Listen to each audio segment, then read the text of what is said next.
BBA, BCA, BCom computer కోర్సులో 100% placement లభించే ఏకైక డిగ్రీ కాలేజ్ కూకట్పల్లిలోని i3 డిగ్రీ కాలేజ్ 8367215215. శ్రీమాత్రే నమః. శ్రీ గురుభ్యో నమః. జూన్ మాసంలో ద్వాదశ రాశుల వారికి ఎలా ఉంది అనే విషయాన్ని ఇప్పుడు మనం తెలుసుకుందాం. తదుపరి మిథున రాశి. జూన్ నెలలో మిథున రాశి వారికి సంబంధించి ఎలా ఉంది అనే విషయాన్ని ఇప్పుడు తెలుసుకుందాం. మిథున రాశి వారికి నిజం చెప్పాలి అని అంటే చాలా అదృష్టవంతులు. ఏంటండి అదృష్టవంతులు అంటారు? అర్ధాష్టమ శని నడుస్తుందని గత వీడియోలోనే మీరు చెప్పారు కదా అని అనుకుంటూ ఉంటారు. నిజమండి, నిజంగా అదృష్టవంతులు. ఎందుకంటే అర్ధాష్టమ శని ఉన్నప్పటికీ వీరికి లగ్నంలో అంటే గోచార రీత్యా వీరి యొక్క మిథున రాశి లోపలికి గురుగ్రహం యొక్క సంచారం అనేది ఉంది. ఒక్కసారి గురువు వస్తే సంవత్సరం పాటు ఈ యొక్క రాశిలో ఉంటాడు, కదలడు. ఇంకొక విషయం ఏంటంటే గడిచిపోయిన నెలలో అంటే మే నెలలో మనకు 15వ తారీఖు నుండి 27వ తారీఖు వరకు సరస్వతి నది పుష్కరాలు జరిగినాయి. అయితే దీనికి ఏంటి అంటారేమో, ప్రతి ఒక్క నదికి ఒక రాశి ఉంటుంది, రాశిని ఉత్పాదన చేసుకుంటూ ఉంటుంది. ఆ రాశి ఏంటి అంటే మిథున రాశి. సో మిథున రాశి వాళ్ళు జస్ట్ అలా వెళ్ళి పుష్కర స్నానం చేస్తే చాలన్నమాట. వాళ్ళకున్న దోషాలని తెలిసి చేసినా తెలియక చేసినా జాతకరీత్యా ఉన్న దోషాలు పోతాయి. దాంతోపాటు ఇప్పుడు గురుగ్రహం రావడం వల్ల శని అర్ధాష్టమంలో ఏమేం చేద్దాం అనుకుంటున్నా గురుగ్రహం దాన్ని ఆపేస్తుంది, కాస్త కంట్రోల్ చేస్తుంది. ఎందుకంటే గురువు అంటే శనికి చాలా రెస్పెక్ట్. ఒక్కసారి ఆయన గనక ఆగు అని అంటే ఆగేస్తాడు. కాబట్టి అర్ధాష్టమంలో వీళ్ళకి జరగాల్సిన ప్రాబ్లమ్స్ మ్యాక్సిమం 1 ఇయర్ వరకు జరగవు. జరిగినా అంత సివియర్గా ఉండవు. ఆ 1 ఇయర్ తర్వాతకి శని మళ్ళీ చేంజ్ అయిపోతాడు. ఆబ్వియస్గా వీళ్ళకి ఆ ప్రాబ్లం అనేది సాల్వ్ అవుతుంది. అందుకు నేను అదృష్టవంతులని చెప్పాను.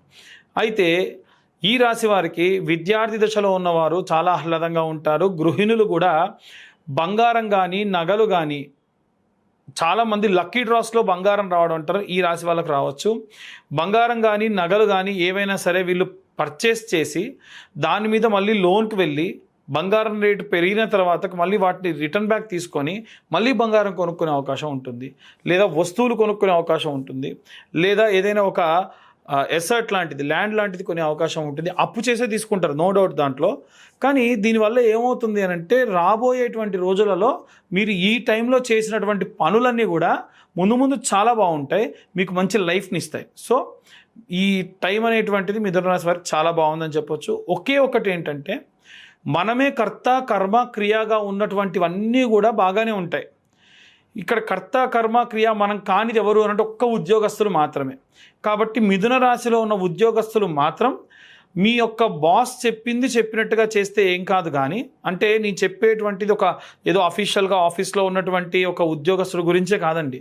చిన్న కారు వ్యవస్థలో ఉన్నటువంటి కిరాణా షాప్లో పనిచేసే వాడి దగ్గర నుంచి స్టార్ట్ అయ్యి పెద్ద పెద్ద ఎంఎన్సీ కంపెనీలో పనిచేసే వాళ్ళ దాకా ఉన్నటువంటిది ఏంటంటే అక్కడ మీకున్నటువంటి నామ్స్ ప్రకారంగా త్రూ ప్రాపర్ ఛానల్ ఏవేవి వెళ్ళాలి, ఏవేం చేయాలి, అవి చేస్తే ప్రాబ్లమ్స్ ఉండవు. అలా కాకుండా మీరు ఏదైనా సరే అయ్యో నా కంపెనీకి ఇలా చేస్తే లాభాలు ఉండవు, నేను ఏదన్నా కొంచెం ప్రయత్నించైనా సరే లాభాలు తీసుకురావాలని చెప్పేసి మీ సొంతంగా ఏమి యూజ్ చేసినా, ఏం తెలియవాడినా అవతల వాళ్ళకు లాభం వచ్చినా కానీ దాన్ని నష్టంగానే పరిగణిస్తారు. సో మీరు అత్యుత్సాహం ప్రదర్శించకండి. మీరు ఎంతవరకు పని చేయాలో ఆ బార్డర్ వరకు మీరు వర్క్ చేయండి, అంతవరకు ఏం కాదు. అలాగే సినీ రాజకీయ రంగాల్లో ఉన్నటువంటి వారికి కూడా తీసుకునే నిర్ణయాల వల్ల ప్రతిష్టాత్మకమైనటువంటి నిర్ణయాలు తీసుకుంటారు. అలాగే రాజకీయ రంగంలో ఉన్న వారికి ఎక్కడ లాభం ఉంటుందో ఆ వైపుకు టర్న్ అయ్యేటువంటి అవకాశం కూడా ఉంటుంది. తాత్కాలికమైన మార్పులు చేసి మళ్ళీ తర్వాతకి ముందుకు వెళ్ళేటువంటి అవకాశం కూడా ఉంటుంది. ఇక వివాహం కాని వారికి కూడా మంచి యోగదాయకం అని చెప్పొచ్చు, వివాహం జరుగుతుంది. ఇక ఎలాంటి రెమెడీస్ తీసుకోవాలి, ఎలాంటి మంత్రపఠనం చేయాలనే విషయాన్ని ఇప్పుడు మనం తెలుసుకుందాం. గృహిణులకి, విద్యార్థులకి, ఉద్యోగస్తులకి, వ్యాపారస్తులకి, అలాగే సినీ రాజకీయ రంగాల వారికి, వివాహం కోసం ఎదురు చూస్తున్న వారికి, కోర్టు గొడవల్లో చికాకుల్లో బాగా ఇబ్బందులతో ఉన్నటువంటి వారికి అందరికీ కూడా ఎలాంటి రెమెడీస్ తీసుకోవాలి, ఎలాంటి మంత్రపఠనం చేయాలనే విషయాన్ని ఇప్పుడు మనం తెలుసుకుందాం. వాస్తవంగా అందరికీ కలిపి ఒకే ఒక రెమెడీస్ బాగా వర్తిస్తుంది. ఈ జూన్ మాసం అంతా కూడా మనకు ఆదివారం నుండి ప్రారంభించి శనివారం వరకు కూడా నిత్యము కూడా నేను ఇప్పుడు చెప్పేటువంటి విధానాన్ని ఫాలో కావండి. చాలా చాలా మంచి రిజల్ట్ ఇస్తుంది. ప్రప్రథమంగా ఆదివారం నాడు చాలా లిమిటెడ్గా మీకు ఈ యొక్క ఖర్చు అనేటువంటిది ఉంటుంది. ఏంటిది ఇంతకీ అదంటే, ఆదివారం నాడు నవగ్రహాల దేవాలయంలో, నవగ్రహాల గుళ్ళో సూర్యుడి ముందు, మధ్యలో సూర్యుడు ఉంటాడు, ఆయన ముందు ఒక ఆకు డొప్ప పెట్టేసి దాంట్లో ఒక పిరికెడు గోధుమలు వేయండి. దాంట్లో ₹1 బిల్ల పెట్టండి. అలాగే కొత్త మట్టి ప్రమిదలో దీపం వెలిగించండి. వీలైతే దీపంకి వేసేటువంటి ఒత్తి ఎరుపు రంగులో ఉండాలి, లేదా ఆవు నెయ్యి కుంకుమ కాస్త కలిపి గనక మీరు దీపం వెలిగిస్తే ఆ జ్యోతి కొంచెం ఎరుపుగా వెలుగుతుంది. ఇలా చేసి ప్రదక్షిణలు 21 ప్రదక్షిణాలు మీరు సవ్యంగా చేయండి. తర్వాతకి 6 ప్రదక్షిణాలు అపసవ్యంగా చేయండి. మనకు ఉన్నటువంటి నవగ్రహాలకి ఒక్కొక్క గ్రహానికి 3 ప్రదక్షిణాలు చేయాలి. అయితే సూర్యుడి నుండి మనకి శని వరకు సవ్యంగా అంటే క్లాక్ వైజ్ డైరెక్షన్లో ప్రదక్షిణాలు చేయాలి. మిగిలినటువంటి రాహువుకు కేతువుకు 6 ప్రదక్షిణాలు యాంటీ క్లాక్ వైజ్ చేయాలి. మొత్తం 27 ప్రదక్షిణాలు చేయాలి. 21 ప్రదక్షిణాలు సవ్యంగా చేయండి, 6 ప్రదక్షిణాలు అపసవ్యంగా చేయండి. ఇలా ఆదివారం నాడు నుంచి స్టార్ట్ చేయండి. సోమవారం నాడు ఒక పిరికెడు బియ్యం ఆకుడొప్పలో వేసి ₹1 బిల్ల పెట్టేసి సేమ్ మళ్ళీ ఒక కొత్త మట్టి దీప ప్రమిద, మట్టి ప్రమిద అంటే ఇంత చిన్నదేం సరిపోతుందండి. ఆ మట్టి ప్రమిదలో ఆవు నెయ్యి లేదా నువ్వుల నూనెతోని దీపారాధన చేయండి. అదే మంగళవారానికి వచ్చేసరికి కుజగ్రహానికి ముందు కందిపప్పు లేదా కందులు ఆకుడొప్పలో వేసి ₹1 బిల్ల పెట్టేసి చిన్న దీపారాధన చేయండి. అలాగే బుధవారం నాటికి వచ్చేసి ఈశాన్య భాగంలో బుధగ్రహం ఉంటుంది. ఒక ఆకుడొప్పలో పెసరపప్పు లేదా పెసలు వేసి ₹1 బిల్ల వేసి దీపారాధన చేయండి.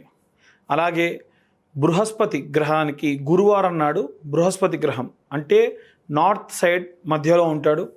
ఆయన దగ్గర ఆకుడొప్పలో శనగలు వేసి దాంట్లో ₹1 కాయిన్ పెట్టేసి దీపారాధనకు చిన్న మట్టి ప్రమిద దాంట్లో ఒత్తి వేసి వెలిగించండి. మీరు ఎప్పుడు దీపారాధన చేసినా తూర్పు లేదా పడమర చూడాలి తప్ప ఉత్తర దక్షిణాలు చూడకుండా ఉండే ప్రయత్నం చేయండి. అలాగే శుక్రవారం నాటికి వచ్చేసి బొబ్బర్లు తీసుకొని ఒక ఆకుడొప్పలో పిరికెడు బొబ్బర్లు మాత్రమే వేసి ప్రాచ్య దిగ్భాగము అంటారు, అంటే తూర్పు భాగంలో శుక్రగ్రహం ఉంటాడు, 3 గ్రహాలు ఉంటాయి మధ్యలో. ఆ గ్రహం దగ్గర ఈ ఆకుడొప్పలో ఈ ₹1 బిల్ల పెట్టేసి శుక్రవారం నాడు దీపం వెలిగించండి. శనివారం నాడు నువ్వుల నూనె, పడమర దిక్కున మనకి 3 గ్రహాలు ఉంటాయి, అందులో మధ్యలో ఉండేటువంటి గ్రహమే శనేశ్వరుడు.